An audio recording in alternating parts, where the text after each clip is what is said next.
নমস্কার বন্ধুরা, আজকে আমরা ভিডিওতে আলোচনা করব স্বাস্থ্যসাথী কার্ডের ব্যাপারে।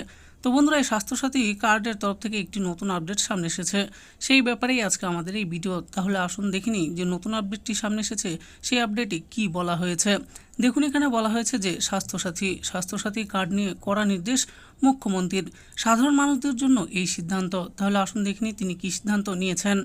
রাজ্যের সকল গরিব ও মধ্যবিত্ত মানুষদের চিকিৎসা সুনিশ্চিত করতে স্বাস্থ্যসাথী প্রকল্প নিয়ে এসেছিলেন মুখ্যমন্ত্রী মমতা ব্যানার্জি।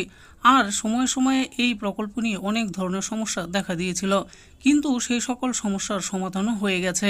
কিন্তু এবারে ফের একবারের জন্য স্বাস্থ্যসাথী কার্ড ফেরানোর অভিযোগ উঠল রাজ্যের কিছু বেসরকারি হাসপাতালের বিরুদ্ধে। New announcement on Swasthyasathi scheme.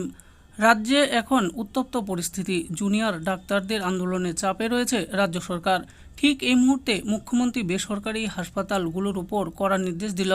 বিগত বেশ কয়েকবার বেসরকারি হাসপাতালগুলোর আচরণবিধি নিয়ে প্রশাসনিক বৈঠকে উদ্বেগ প্রকাশ করেছেন, আর এখন রাজ্যের এমন পরিস্থিতিতে বেসরকারি হাসপাতালগুলো সুযোগ নিতে শুরু করেছে। বহু বেসরকারি হাসপাতালের তরফ থেকে অভিযোগ এসেছে তারা নাকি রোগী ফিরিয়ে দিচ্ছে, স্বাস্থ্যসাথী কার্ড দিয়ে চিকিৎসা করাতে চাইলে ফিরিয়ে দেওয়া হচ্ছে, এমন ভুরি ভুরি অভিযোগ এসেছে। তাই এই অবস্থায় মুখ্যমন্ত্রী বেসরকারি হাসপাতালগুলোতে রোগী সেবা ঠিকমতো যাতে দেওয়া হয় তার জন্য কড়া নির্দেশ দিয়েছে।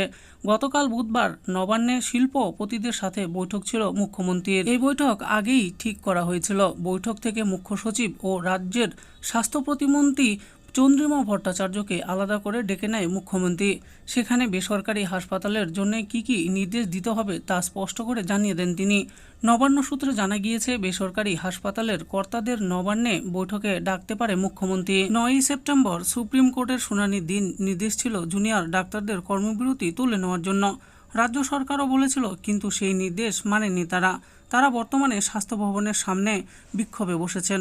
গতকাল সন্ধ্যায় আন্দোলনকারী জুনিয়র ডাক্তারদের বৈঠকে বসার আহ্বান জানিয়েছিলেন মুখ্য সচিব। এর ফলস্বরূপ মুখ্যমন্ত্রীর সঙ্গে বৈঠক হওয়ার একটা সম্ভাবনা তৈরি হয়েছিল, কিন্তু তার আগেই মুখ্য সচিবকে পাল্টা মেল করে জুনিয়র ডাক্তাররা। এর ফলে রাজ্যের সাথে জুনিয়র ডাক্তারদের সংঘাত আরও বেড়ে গেল। আর এই পরিস্থিতিকে কাজে লাগিয়ে সুবিধা নিচ্ছে বেসরকারি হাসপাতালগুলো, এমনটাই অভিযোগ অনেকের। কোথাও কোথাও স্বাস্থ্যসাথী কার্ড না নেওয়ার অভিযোগ উঠেছে, আবার কোথাও রোগীদের সাথে খারাপ ব্যবহার, চিকিৎসার জন্য অতিরিক্ত টাকা নেওয়া, এইসব অভিযোগ উঠেছে। কিছুদিন আগেও চিকিৎসার জন্য স্বাস্থ্যসাথী কার্ড নেওয়ার প্রবণতা ও ব্যবস্থার উন্নতি হয়েছিল, কিন্তু এই কয়েকদিনে আবার তা বিগড়ে গিয়েছে। শুধু তাই নয়, আরজিকর কাণ্ডের জন্য টালা থানার ওসিকেও ফিরিয়ে দিয়েছে 6টি বেসরকারি হাসপাতাল। এই দিন মুখ্যমন্ত্রী ওসির নাম মুখে না নিয়ে বলেন, একজন পুলিশ অফিসারকে হাসপাতাল ফিরিয়ে দেয় কিভাবে, এত সাহস পায় কোথা থেকে। এরপর দেখুন, বলা হয়েছে যে মুখ্যমন্ত্রী এই সব নিয়েও বেসরকারি হাসপাতালগুলির সঙ্গে কথা বলতে চায়। এছাড়াও বেসরকারি হাসপাতালের অভাব অভিযোগের কথাও শুনতেও সমানভাবে আগ্রহী থাকবে সরকার। আর এই স্বাস্থ্যসাথী কার্ড নিয়ে এই নির্দেশনার ফলে খুশি হয়েছেন রাজ্যের সকল মানুষেরা। এবারে দেখার অপেক্ষা সাধারণ মানুষেরা কবে থেকে সুচিকিৎসা পায়। তো বন্ধুরা, দেখে নিলেন আজকে আমরা ভিডিওতে আলোচনা করলাম স্বাস্থ্যসাথী কার্ডের ব্যাপারে। তো স্বাস্থ্যসাথী কার্ডের ব্যাপারে যে নতুন আপডেটটি সামনে এসেছিল, সেই ব্যাপারেই ছিল আজকে আমাদের এই ভিডিও। তো আপনারা ভালো করে দেখে নেবেন। আশা করি ভিডিওটি আপনাদের ভালো লেগেছে। আর এই ভিডিওটি যদি আপনাদের ভালো লেগে থাকে তাহলে অবশ্যই একটি লাইক করবেন।